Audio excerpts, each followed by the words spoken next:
2 Samuel chapter 12. And the Lord sent Nathan to David. He came to him and said to him, There were 2 men in a certain city, the one rich and the other poor. The rich man had very many flocks and herds, but the poor man had nothing but one little ewe lamb which he had bought. He brought it up, and it grew up with him and with his children. It used to eat of his meagre fare, and drink from his cup, and lie in his bosom, and it was like a daughter to him. Now there came a traveller to the rich man, and he was loath to take one of his own flock or herd to prepare for the wayfarer who had come to him. But he took the poor man's lamb, and prepared that for the guest who had come to him. Then David's anger was greatly kindled against the man. He said to Nathan, As the Lord lives, the man who has done this deserves to die. He shall restore the lamb fourfold, because he did this thing, and because he had no pity. Nathan said to David, You are the man. Thus says the Lord, the God of Israel, I anointed you king over Israel, and I rescued you from the hand of Saul. I gave you your master's house and your master's wives into your bosom, and gave you the house of Israel and of Judah. And if that had been too little, I would have added as much more. Why have you despised the word of the Lord, to do what is evil in his sight? You have struck down Uriah the Hittite with the sword, and have taken his wife to be your wife, and have killed him with the sword of the Ammonites. Now therefore the sword shall never depart from your house, for you have despised me, and have taken the wife of Uriah the Hittite to be your wife.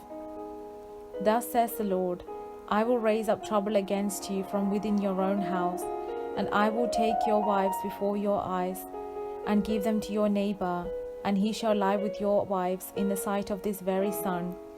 For you did it secretly, but I will do this thing before all Israel and before the sun. David said to Nathan, I have sinned against the Lord. Nathan said to David, Now the Lord has put away your sin, you shall not die. Nevertheless, because by this deed you have utterly scorned the Lord, the child that is born to you shall die. Then Nathan went to his house. The Lord struck the child that Uriah's wife bore to David, and it became very ill. David therefore pleaded with God for the child. David fasted and went in and lay all night on the ground. The elders of his house stood beside him, urging him to rise from the ground, but he would not, nor did he eat food with them. On the 7th day the child died, and the servants of David were afraid to tell him that the child was dead, for they said, While the child was still alive, we spoke to him, and he did not listen to us. How then can we tell him the child is dead?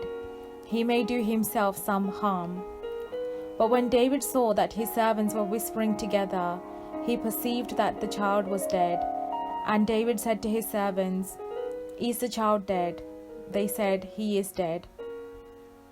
Then David rose from the ground, washed, anointed himself, and changed his clothes. He went into the house of the Lord and worshipped.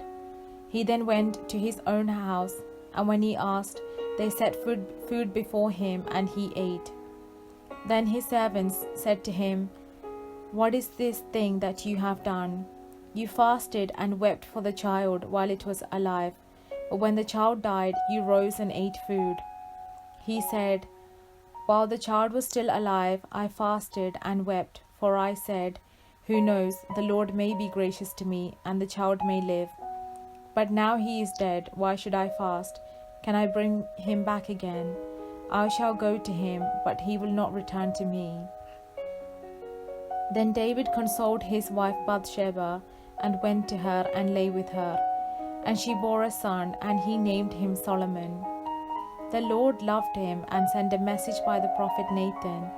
So he named him Jedidah, because of the Lord. Now Joab fought against Rabbah of the Ammonites, and took the royal city. Joab sent messengers to David, and said, I have fought against Rabbah. Moreover, I have taken the water city.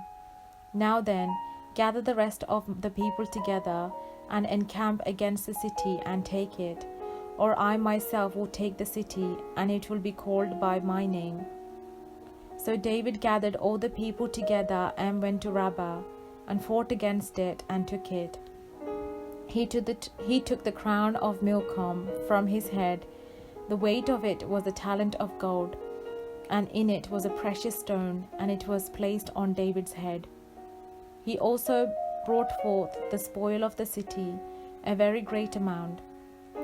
He brought out the people who were in it, and set them to work with saws and iron picks and iron axes, or sent them to the brickworks. Thus he did to all the cities of the Ammonites. Then David and all the people returned to Jerusalem. This is the word of the Lord.